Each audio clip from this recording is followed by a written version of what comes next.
समीचीन विकल्पों का सम्यक समाधान। सुनिए परम पूज्य श्रमण श्री सुप्रभ सागर जी महाराज के मुखारबिंद से YouTube चैनल सुप्रभ उवाच पर शुभाशीष परम पूज्य श्रमणाचार्य 108 श्री विशुद्ध सागर जी महाराज। सानिध्य श्रमण सुप्रभ सागर जी महाराज, श्रमण प्रणत सागर जी महाराज। पुणे आर्जक श्री रविंद्र जयश्री, कुमारी परिणा गहाणकर अमरावती, 100 मोक्षता राजस डोन गावकर औरंगाबाद। ओम नमः सिद्धेभ्य। नमो नमः सत्हितंकराय वीराय भव्याम्बुजभास्कराय अनंतलोकाय सुरार्चिताय देवादिदेवाय नमो जिनाय देवादिदेवाय नमो जिनाय। पंच प्रविष्टि भगवान की परम पूज्य आचार्य भगवंत गणाचार्य श्री विराग सागर जी महाराज की परम पूज्य पट्टाचार्य आचार्य भगवंत गुरुवर विशुद्ध सागर जी मुनि महाराज की परम पूज्य मुनि श्री प्रसम सागर जी सुप्रभ सागर जी महाराज जी की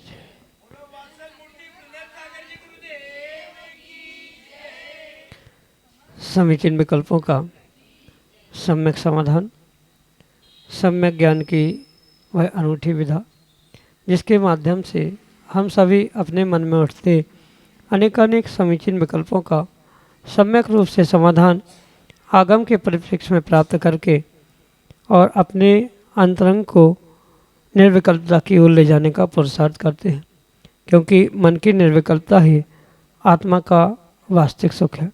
और ऐसे आत्मकल्याण की अनूठी विधा परम पूज्य मुनि श्री सुप्रभ सागर जी महाराज द्वारा प्रतिदिन आपको प्रदान की जाती है। तो आप भी पुरुषार्थ करें और अपना समीचीन विकल्प भेजते हुए परम पूज्य मुनि श्री से उसका सम्यक समाधान प्राप्त करें। प्रारंभ करते हैं आज का सम्यक समाधान। और आज के पहले विकल्प के लिए जबलपुर मध्य प्रदेश से श्रीमती नीता कमलकांत जैन महाराज के चरणों में बारंबार नमोस्तु निवेदित करते हुए अपना प्रश्न करें कि महाराज जी, जब निगोद से जीव एक इंद्रिय बनता है तो फिर वह त्रस पर्याय को कैसे प्राप्त करेगा।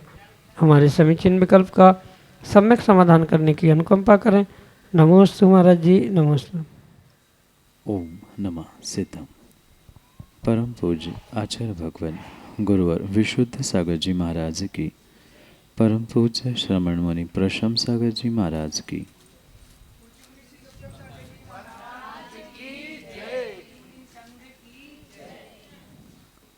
जो निगोदिया जीव त्रस पर्याय को प्राप्त करता है वह अपने स्वयं के पुरुषार्थ के माध्यम से ही करता है। पुरुषार्थ मात्र बहिरंग नहीं होता, अपितु अंतरंग पुरुषार्थ जो नियोगवश उन निगोदिया जीवों को प्राप्त होता है, उन्हीं के कारण से ये उनका त्रस पर्याय को प्राप्त होना संभव। जिन जीवों का ऐसा नियोग है, भाव कलंक पौरा यानी भावों का जो कलंक प्रचुर मात्रा में उनके साथ है, यही कारण है कि वे अनादि से अनंत काल तक निगोद में 18 बार जन्म मरण एक श्वास में करते। और जब कभी ये भाव कलंक उनका मिट जाता है, नष्ट हो जाता है, तब कभी जाकर वह उस निगोदिया पर्याय से निकलते हुए त्रस पर्याय को प्राप्त करते। ये पुनः ध्यान रखें, वहाँ पुरुषार्थ होने के साथ साथ मात्र बहिरंग पुरुषार्थ नहीं, अपितु वहाँ पर वह विशेष अंतरंग पुरुषार्थ की व्यवस्था, भावों की विशुद्धि, भाव कलंक का या विपरीत भावों का उपशमन करना आदि रूप से ही ये विशेषताओं को जीव प्राप्त करता है। अन्य कोई बहिरंग पुरुषार्थ उन जीवों का वहाँ पे है ही नहीं है जो उन्हें उस निगोदिया से त्रस पर्याय में ले जाने के लिए निमित्त बन रहा है। सिंपल सामान्य यही बात है कि जैसे ही उनका वह भाव कलंक भावों की परिणति अंतरंग में नियोगवश समय होने के कारण से बदल जाती है, अपने आप उनकी वह निगोदिया पर्याय त्रस पर्याय के रूप में फलीभूत होने के लिए साधन बनती है। यही आपके लिए सम्यक समाधि। शीला जैन, सूर्यनगर,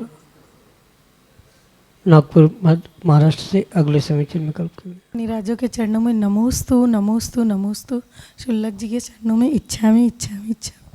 महाराज जी, हमारी यह संख्या है कि चौके में अगर अपन शुद्धता रखते हैं लेकिन दूसरे जो लोग आ जाते हैं कुछ लेके, और उसमें कुछ अगर ऐसा आता है उस समय अपने भाव कैसे रखना और चौके में क्या क्या शुद्धता रखनी चाहिए? द्रव्य, क्षेत्र, काल और भाव, इन चारों की शुद्धि जहाँ होती है वास्तव में वही चौका कहलाता है। क्योंकि किसी भी प्रकार से इन चारों में से किसी शुद्धि की कमी है तो वह आगम के परिप्रेक्ष्य में चौका नहीं। अक्सर श्रावक और श्राविकाएँ द्रव्य, क्षेत्र और काल का फिर भी मर्यादा पूर्वक ध्यान रखते हैं शुद्धि का, पर कहीं न कहीं बाहर के निमित्त हो या अंदरूनी निमित्त हो, उनके कारण से मन की शुद्धि वहाँ नहीं रह पाती।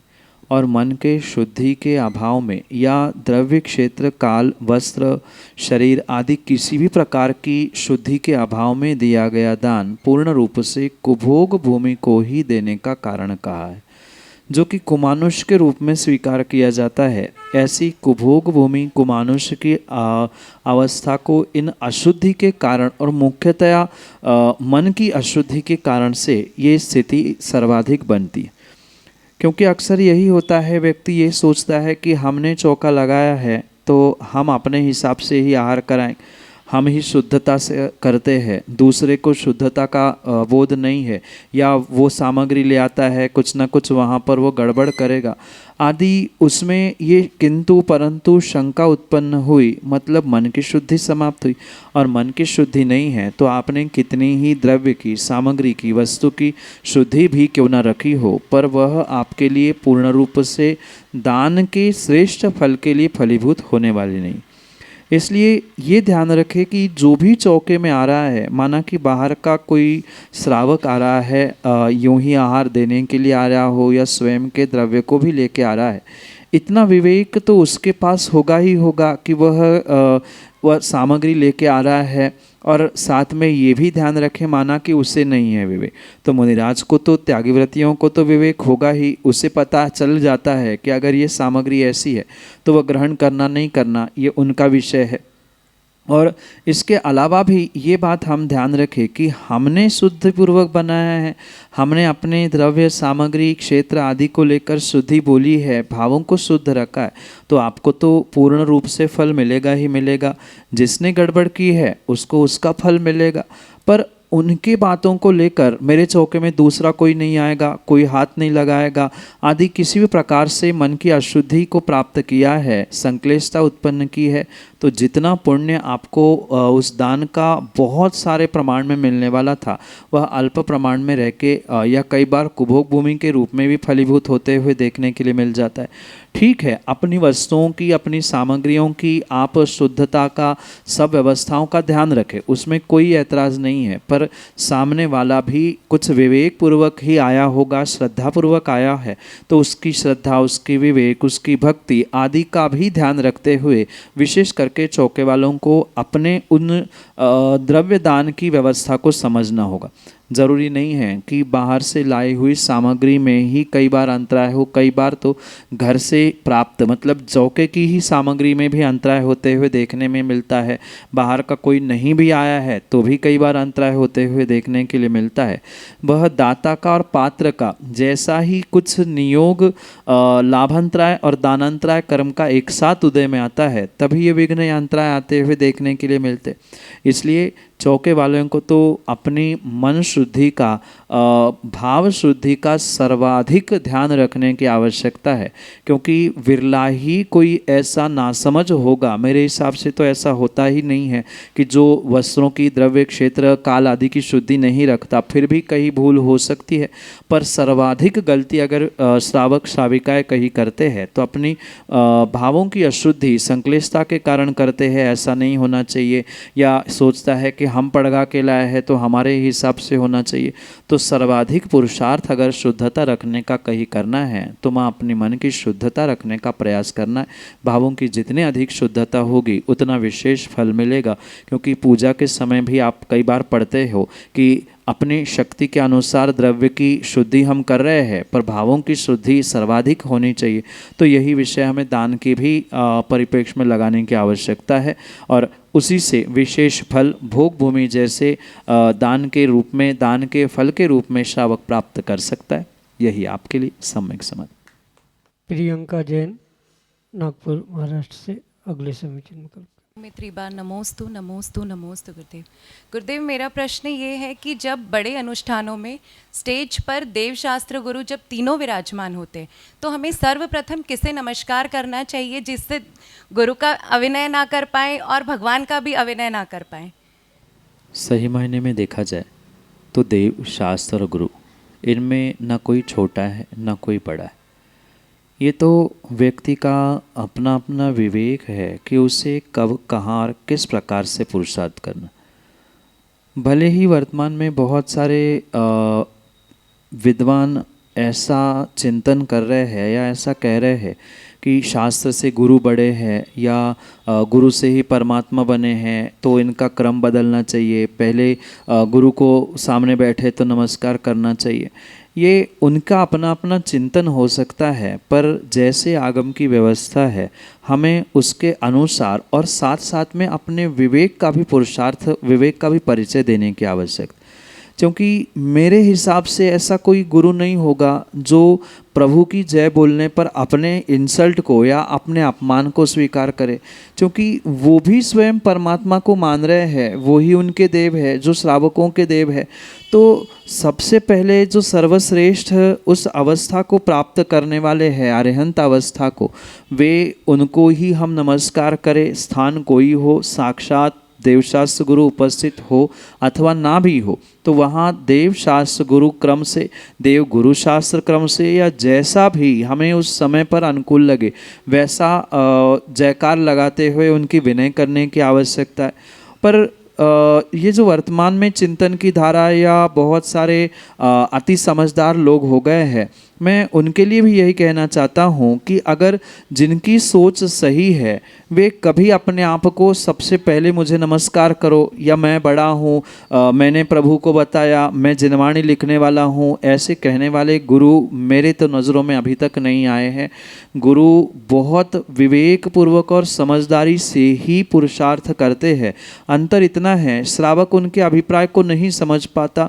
हाँ, कहीं भूल हो रही है तो हम उसके विषय में प्रत्यक्ष पूछे, पर हकीकत यही है कि सबसे पहले चाहे वहाँ परमात्मा विराजमान हो अथवा ना हो, मात्र गुरु भी विराजमान क्यों ना हो और इवन मात्र शास्त्र भी क्यों ना हो, तो वहाँ पर सबसे पहले हमारे लिए परमात्मा को ही नमस्कार करना योग्य है। उनकी जयकारा लगाते हुए उनको ही विनय पूर्वक हम स्मरण करें। उसके बाद गुरु शास्त्र जो जैसा उपलब्ध है उनका हम स्मरण करें। और उसमें भी मैं ये श्रावकों का या विद्वानों का, तथाकथित ज्ञानियों का चिंतन हो सकता है कि पहले देव गुरु शास्त्र, पर चाहे शास्त्र पहले लो गुरु बाद में लो, जो सोच बड़ी लेकर चलता है वह कभी इस बात का विकल्प नहीं करता है कि मुझे पहले स्मरण करना चाहिए था या जिनवाणी बाद में।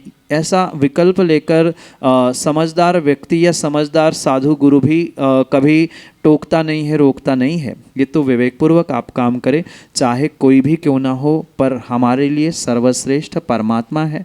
इष्ट भगवान है, हाँ उसमें आप महावीर भगवान की पहले बोल सकते हैं, आदिनाथ की बाद में बोल सकते, उसमें भगवान भी रूठने वाले नहीं है, भगवान तो हमारे वीतरागी है, गुरु भी वैरागी है।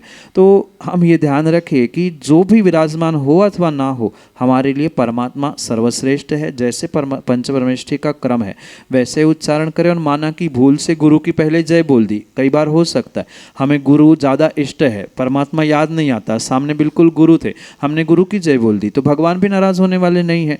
तो हम अपने विवेक और श्रद्धा पूर्वक इसका पुरुषार्थ करें जब जैसा समझ में आए, क्योंकि तीनों मेरे हिसाब से समझदार श्रेणी में आते हैं, तो उनको विकल्प नहीं है, तो उनकी बातों को लेकर हम भी विकल्प करें, ये भी बात नहीं बनती, क्योंकि विकल्प आएगा तो वहाँ पर जो पुण्य मिलने वाला है वो कम होने की संभावना। अरे मैंने ऐसे क्यों बोल दिया, अब गलती नहीं, कई बार ऐसे होता है किसी गुरु का नाम बोलते फिर सॉरी इनकी जय बोल रहे, तो ये भी बात नहीं बनती। भूल गया सो भूल गया, उन्हें क्या फ़र्क पड़ रहा है, हमारे लिए वो इष्ट थे, आपने जय बोल दी किसी गुरु की और फिर उसको सफाई करते हुए नहीं इनकी नहीं, मैं उनकी बोलना चाहता था, वो ऐसा हो गया, इसकी ज़रूरत नहीं है। मन में आ गया हमारे लिए जो इष्ट है सो है, हमने जयकारा बोल दिया, चाहे भगवान चाहे गुरु कोई भी क्यों ना हो, हम अपनी सोच को नेक करते हुए कार्य करें, यही आपके लिए सम्यक समाधान। रानी मुकेश जैन, सूर्यनगर, नागपुर, महाराष्ट्र से अगले समय। गुरुदेव नमोस्तु गुरुदेव।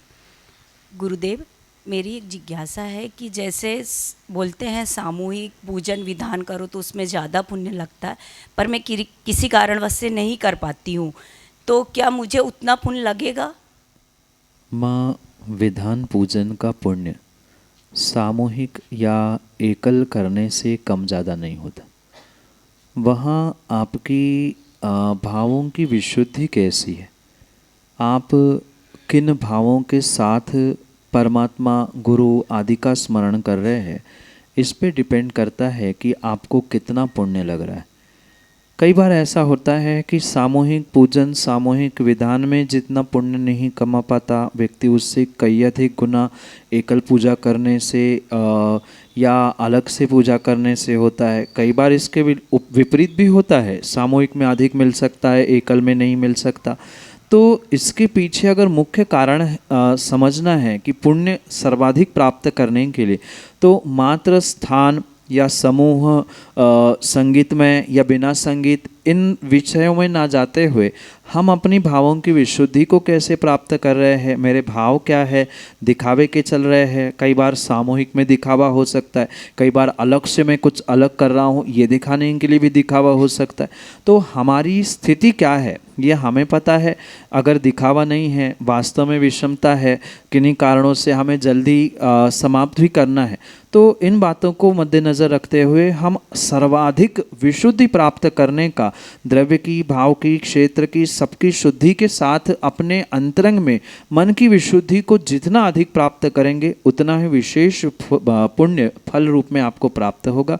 क्रिया कहाँ कब कैसी कर रही है ये दूसरा विषय है या सेकेंडरी पार्ट है। प्राइमरी तो यही है कि हम अपने भावों की विशुद्धि को कैसे प्राप्त कर रहे हैं, इस पे आपका पुण्य पाठ डिपेंड करता है।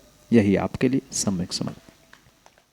सूर्यनगर, नागपुर, महाराष्ट्र से मंजुला जैन, अगले समीक्षण में करो।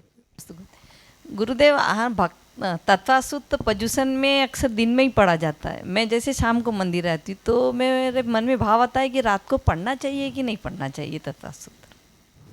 तत्वार्थ सूत्र चूँकि सूत्र ग्रंथ है और सूत्र ग्रंथ को मर्यादा पूर्वक ही पढ़ना चाहिए।